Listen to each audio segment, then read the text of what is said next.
Up next, we are going to continue our look at metaphors with Christopher Crawford. So, understanding metaphor and art, distinguishing literal giants from metaphorical challenges. Christopher, it's all yours.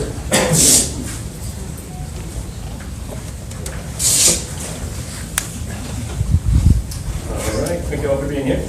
As Igor mentioned, my name is Christopher Crawford. I'm going to talk to you today about understanding metaphor and art, particularly distinguishing literal giants from metaphorical challenges.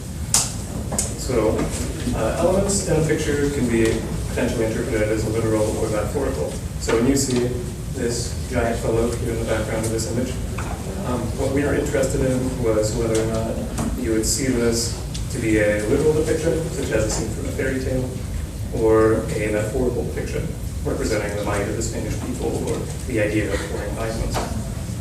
So, to that end, we constructed a two-framework theory for the interpretation of pictorial information. Two heuristic frameworks that not only describe how pictorial metaphors are apprehended and interpreted, but also how artists use pictorial metaphors.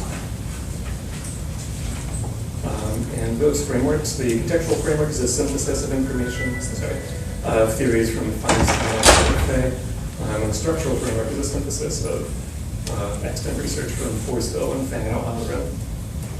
The contextual framework proposes that the apprehension and interpretation of pictorial metaphor is contextually determined, therefore dependent upon the culture in which the art arises, societal norms and standards, and also the larger body of extant works from the artist, such as canon.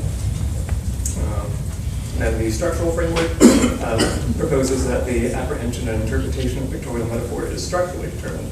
Therefore, all of the elements necessary to apprehend and interpret an image are contained within the image itself, based upon structure and the visual framework.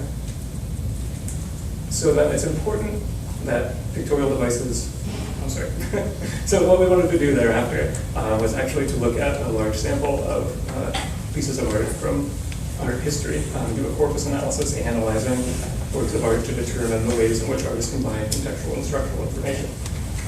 And to do that, we had a few challenges. The first being to pick a pictorial device that's used both literally and metaphorically. Based on previous research that we had done, we chose exaggerated size. Exaggerated size is something that's used commonly in either regard, both in comics and other artistic works. So here, for example, we have a literal use of exaggerated size here with the giant Batman, but then also it's common to exaggerate the depiction to represent power or menace. So here we have a metaphorical use of exaggerated size, but once again with the Batman figure. So as you can see, it's the same device used literally and metaphorically. So the second, after we had chosen our pictorial device, the next challenge was actually to define it operationally. And to that end, we decided that we would define exaggerated size as being 150% of normal height. And that can be determined either relative to other human figures, as we see here with Saturn devouring his son from Francisco de Goya. The figure in the background is substantially larger than what he's holding. Here's another example of hierarchical scaling where the Madonna in the center is exaggerated in her size to depict her power, her importance. But when there is not another figure to relate it to, we thought we would also go with the horizon ratio relation. The horizon line indicates the eye height of the viewer. So anything that extends above that is necessarily larger than the viewer. So here we have an example of exaggerated size with the horizon ratio relation in The Temptation of St. Anthony from Salvador Dali. In the foreground, we see St. Anthony himself. He is cut off at the horizon line, the horizon line cuts him off at the chest while he is kneeling, meaning he is substantially larger than normal height. And here we have the Colossus again from Francisco de Goya, where both the relation to other humans in the foreground and the horizon ratio itself cues that he is quite large. All right, so after we had determined what pictorial device we wanted to use and come up with a working definition, The next challenge was actually to find a sample of images that contain exaggerated size. For that, we went to mostfamouspaintings.com. This is a retail website that sells prints of various genres, various epochs. And what we liked about this was that these were images that were chosen by popular demand. So here are just some examples of things in their top 1,000. And so from that, we looked at all 1,000 images. We found a subset of 59 that used the pictorial device of exaggerated size. And here are some of those images. So again, Second of Our Son. It's a heartwarming classic. We have Son of Man from René Magritte. Colossus, one of our personal favorites. Reflection with two children, etc., etc. So here in each one, you can see either due to the horizon line or due to other figures, it's cued that exaggerated size is used structurally or metaphorically. So that was quite a lot that we went through. So from there, what we did was we categorized all of these based on the interpretations of the structural frameworks and the contextual framework. So the structural framework arrives in metaphorical, you can either arrive at a metaphorical or a literal depiction, interpretation rather. The contextual framework can similarly land at either a literal or a metaphorical interpretation, giving us 4 categories for classification. So here we have just exemplars for each of those. So here in the bottom left quadrant, you see an image that the context cues a literal interpretation, and the structure cues a literal interpretation.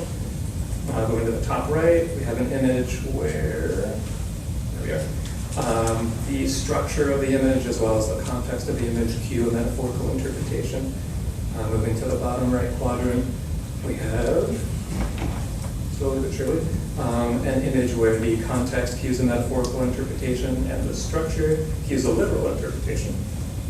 And then lastly, an image where the structure cues a metaphorical interpretation and the context cues a literal interpretation. So based on those categorizations, we also wanted to look at frequency. So here, frequency is on the y-axis. On the x-axis, we have categorizations based on the interpretations of the frameworks.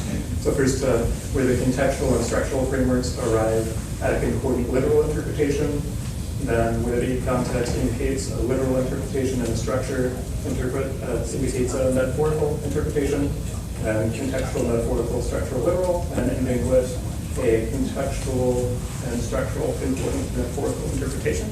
And these are just the exemplars that we used in the last orthogonal. So what we did from there was a cumulative Poisson distribution to indicate preference, artistic preference and occurrence being average or above or below.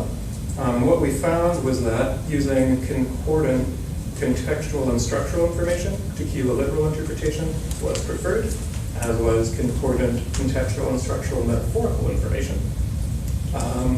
Contextual, metaphorical, and structural literal information was also a preferred combination, but surprisingly, contextual literal information and structural metaphorical information was highly unpreferred.